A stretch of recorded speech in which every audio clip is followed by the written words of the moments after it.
Hey guys, it's Monday. Sarah Ripple here at Ripple Effect Fitness with my boss, Bobo. Hope y'all are doing well this morning. I know it's a little bit early. Seems silly to wait though, so 8 o'clock it is.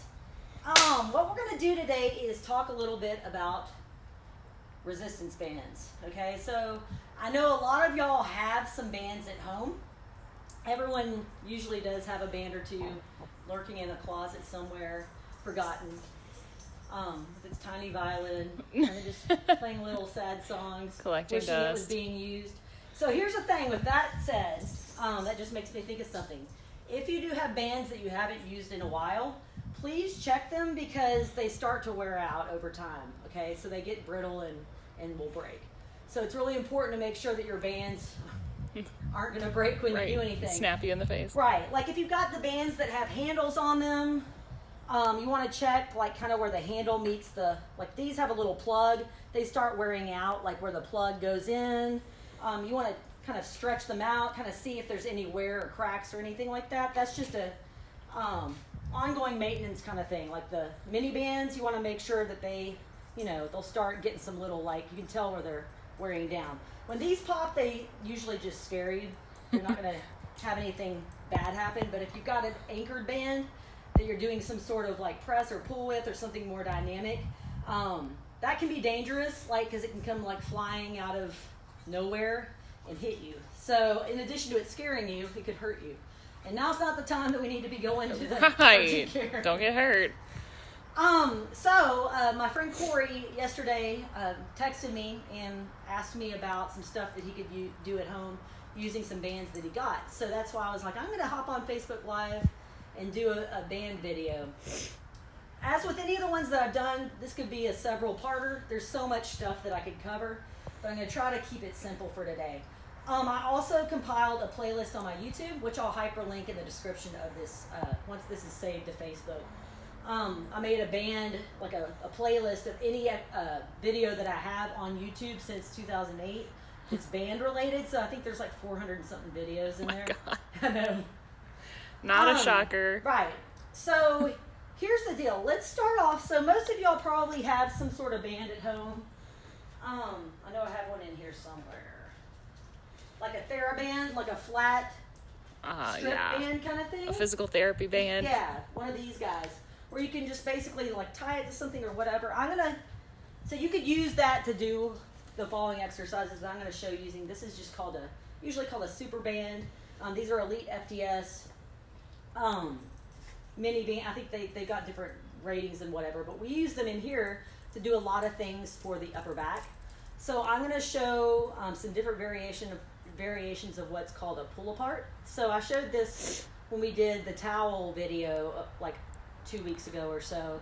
I showed how to do some towel pull aparts, but I also kind of referenced the band version. So a pull apart is essentially where you're going to take the band and you're going to hold the ends of it. So you can also do this with a band. This band's designed to go in a door, but if you pretend that this is just one strand, like a typical band that has two handles on it, you could also use a band like that and just hold it where the handles are flopping out at the ends. Okay? You don't want a ton of resistance on these. They're not meant to be like, a super, super strenuous exercise. These are best done for high reps. So I recommend anywhere from like 15 to 30 reps. But a basic pull apart is essentially where we're going to make sure shoulders are out of your ears. We're pulling the band apart. So you're coming from a front position with the arms to like a T. And I like to kind of just keep them going. So these are great in warm-ups.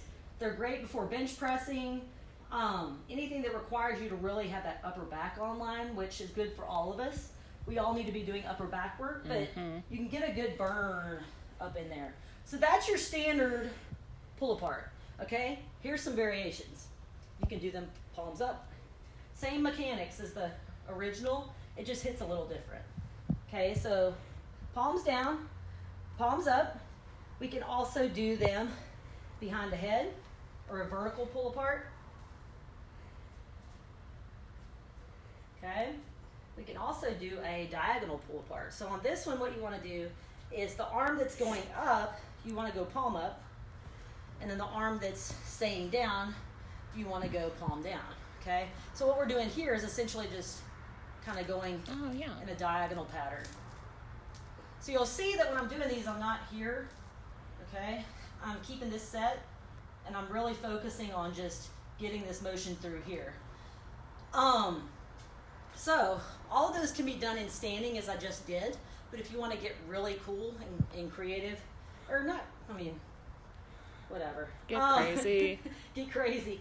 You can do them in any of those in tall kneeling, which is this position here, which is essentially a kneeling plank. You lock your glutes in, yeah. okay? Squeeze so the your neat thing booty. about this is I've said this before, but if I have a client that in standing, they can't really control like extending, because when you do the pull parts, a typical fault is kind of hinging at that thoracolumbar junction, for those of y'all nerds out there, but mid-back. So you're faking that movement by cranking here. So that often happens with people that are trying to use too much resistance. So if you go to a kneeling position, it's harder to do that kind of stuff because your body kind of has less to contend with. So you can do all the pull-apart variations in tall kneeling or half kneeling here. In half kneeling, I like to do, if you're doing the diagonal, the leg that's forward, I like to make it be the upside. But it really doesn't matter. It just, you don't have to deal with all of this junk over here. But yeah, you've got some different positions to work with. Bilateral stance, we got sprinter stance here. Y'all could go to a split stance. Okay, so there's different ways to kind of set it up, but the movement's the same. Okay, so that's a really, really simple kind of set of exercises with the pull-apart variations that y'all could do. So y'all can take the same band. I'm gonna go with a slightly higher level of resistance.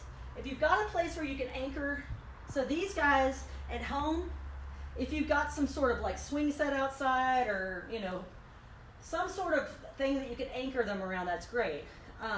Typically the bands that you buy for home use will have some sort of door anchor strap, like these have them attached to it, where you shut this in a door and it's got a little tab where it can't come out of the door. So you want to make sure that you attach with the door pulling towards you. You don't want to use a door that's opening toward, or you see what I'm saying? Like you don't want it to swing open. Right. It needs to be, you need to be pulling it towards you to shut it. So that's important there too. But I'm going to show, so if you've got Molly the tabby, said, "Hi, Sarah. What's Thank up? you for all you do." Oh, very Aw, welcome. Hi, Molly. This is helping keep me sane through this pandemic. Right. So if you've got a band that has the tabs on it, cool. If you've got the ability to attach over something, you know, like with these are real easy because you just thread them through themselves. Y'all can laugh at me trying to short people problems. But you can do that with it, okay? You can also take the looped band or with the handle and kind of thread the band through the handle and loop it the same way. Y'all are smart. But Yeah. what we do when we have this attachment kind of from a higher anchor point, I would say from like eye level or up, you can do what's called a, and there's different variations here too, but a face pull. So essentially what we're doing here is taking the band. So again, good setup with the body. I like to do more of a staggered stance on the feet here to keep people from arching at the low back. But what we're doing is we're pulling towards the nose. Okay, so I'm actually touching the band to my nose. You don't have to, but you can see when I'm pulling, I'm externally rotating at the shoulders. So essentially we're taking the arm from here to here. Okay, sometimes people call this a goalpost position. But yeah, so these feel really good, kind of in that same region. We're really getting a lot of good posterior shoulder to upper back. So that's a good one. That's the face pull. And then from a high anchor position, you can also do things such as straight arm pull downs, which on these I like to kind of sit back in the hips because I feel like it gets you a little bit more range of motion. We get a good stretch through here. So what we're doing is going here.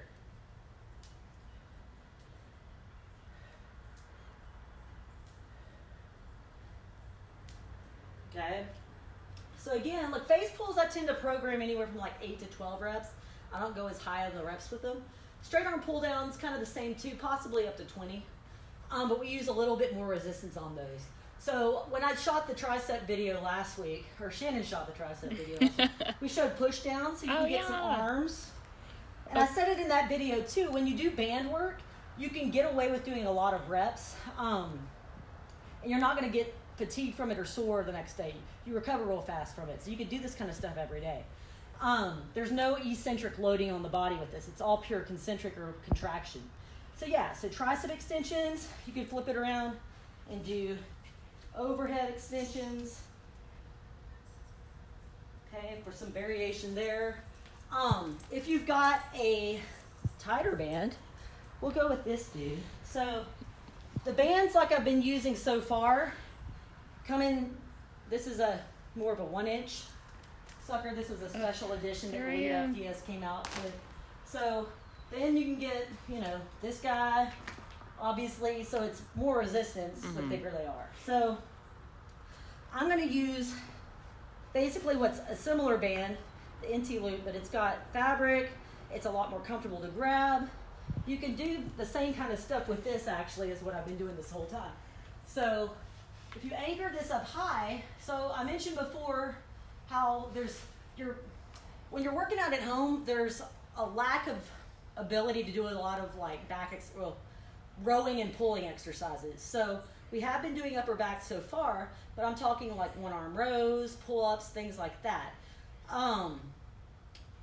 You can kind of expand your arsenal of exercise options by knowing some different stances to get into and how to load the body that way, as well as like different patterns. So like 2 arms at the same time, alternating arm, reciprocating, 1 arm, like different ways to challenge the body with the same exercise will give you a huge arsenal of exercises. So the neat thing about using bands is it lets you do a lot more rowing and pulling exercises. Like you can anchor it up high and sit on the floor. And we're going to do a pull down. Oh. Okay, so we can kind of get here. Okay. And go that way. What's cool is that you can go into more of the kneeling positions to do that too, and challenge your body a little bit more. Okay, half kneeling, you can go tall kneeling. And of course it's easy to adjust the resistance, you just choke up on it more as you go. So that gives a lot of different options for just a basic pull down. So I'm doing both arms at the same time. I could also do a 1 arm if the resistance allows for that. And go there, okay? With a band like this, you could do alternating arms by going kind of like this. So that gives you an option there. You could also come down and hold one tight, so you're doing an isometric while the other arm is moving. So that would be a little bit more challenging than going here. Okay, so that's tons and tons of possibilities right there just for a pull down. Groovy. So let me move on and show. If we've got, so again, like I've got the bands in here that are designed to be when I used to do in-home training, I made very good use of these at people's houses. These are designed to be shut in a door, but you could also loop it around any sort of pole or something and thread it through, which I'm going to show y'all here. So that's awesome. If you don't have a band like that, you could use a band like this and kind of wrap it around. He's blasting his country. Mm-hmm. He's feeling it. Yeah! But yeah, you could go this route for a lot of exercises, okay? Not as easy to transition that way as with my bands, but you can press and pull. Oh, yeah. But you're limited because this isn't anchored really. Like you've got the band kind of here. So it's hard to do a lot of 1 arm. Like you would have to, you can alternate. You could do 1 arm just holding this other arm. But the bands that have the anchor tab on them are what I really like. So come over this way and I'll show y'all. Mm-hmm. We'll anchor it here. We'll let y'all get a little country music for your morning. Why not? No offense to anyone that likes country. I love y'all anyway. I am from Texas. I guess I should love it. I was gonna say. I will listen to a little George Strait. You wouldn't it wouldn't kill me, but so I threaded the tab through, and then I'm pulling these guys in through here. So once you got this anchored, so at home you can MacGyver things really well. Again, just proceed with caution. Make sure that it's a secure kind of attachment. I think it was Renee Clarkin tagged me in a video on Facebook yesterday where it was like people's at-home workout fails. One of them was like band snapping and like this chick, like it came up and popped her in the chin. I was like, just be careful. Yeah. So y'all can see how secure this is, and this rack weighs, I don't even want to begin how many hundreds of pounds we got on there. It's not going anywhere, but you can see how from here, each of these bands is separate. They're their own little entity. So the neat thing about it is we can do rows. So we can row, actually let's just go, it's anchored a little bit too high to be in the kneeling positions, but just pretend it's a little bit lower. If I had you in my gym right now and we were working on a band row, the progression that I would typically go with would be going with more of a kneeling or all kneeling or half kneeling to start, just so we limit the opportunity for a lot of crazy stuff. So it'll make you use your glutes and core a little bit more. So again, that's anchored too high for that, but you can kind of get the idea. So those positions before we go to standing. So in standing, we can go, the progression would be bilateral stance, which is just both feet shoulder width apart or so. Bilateral stance, sprinter stance, like more of a split stance, okay, and move that way. So you can see how I'm getting more stable here. We could even go wide, but then we're reducing my ability to have stability. You get what I'm saying? So that's the progression with the stances, just in a nutshell. But then with the arms, with the rowing action, the progression would be 2 arm, kind of an alternating arm, okay? More of a seesaw. Ooh, yeah. Okay? And again, like I showed over there, you could come back and do like an isometric hold while you row the other arm to get a little bit more kind of time under tension there. And then the final variation would just be to do a 1 arm. So we got the band wanting to pull you around, and you're having to counter it. So the neat thing about doing these exercises, especially in standing with the pulling or rowing, is that it's a total body exercise. Mm-hmm. You're really having to kind of manage your body. The band's pulling you this way, so you're having to counter it and lock everything in and not get pulled forward. So that's huge. So the neat thing is that I remember years and years and years and years ago when this stuff first became kind of the trendy thing. And again, I keep saying back in the mid-2000s, but that's when it was. There were cases where these strong like bench presser guys, they would have them like do a 1-arm staggered band press, and it would kick their ass because you're having to keep your body, like the band's pulling you this way, you're having to keep yourself from getting pulled around by the band. So it's a whole other kind of like type of strength versus just maximal, like that bilateral pushing motion. When we talk about a 1-arm band press, that becomes actually more of a core exercise. So I tend to use it in here as that. We don't really do the band stuff to like get a lot of strength as far as like pressing. It's more like core and hips that we're talking about getting stronger. So with that note, let's just go over a little progression for pushing. So if you spin yourself around, so the progression is the same as far as our position. Y'all can go, and again, it's a little bit anchored too high, but tall kneeling, okay? You can have the bands under your arms if you wish. You can have a neutral grip, which is here versus here. You can rotate as you press. So there's some options there. The main thing is that you don't want to be shrugged up and like having your shoulders going towards your ears. So tall kneeling and half kneeling. When we go to standing, I tend to not really do a lot with people in the bilateral stance. I tend to kind of move more towards a staggered position just because it can be really hard to like keep yourself from getting pulled back with this bilateral stance. So I found that staggered is usually where I like to start people in standing and then move it to more of a split stance.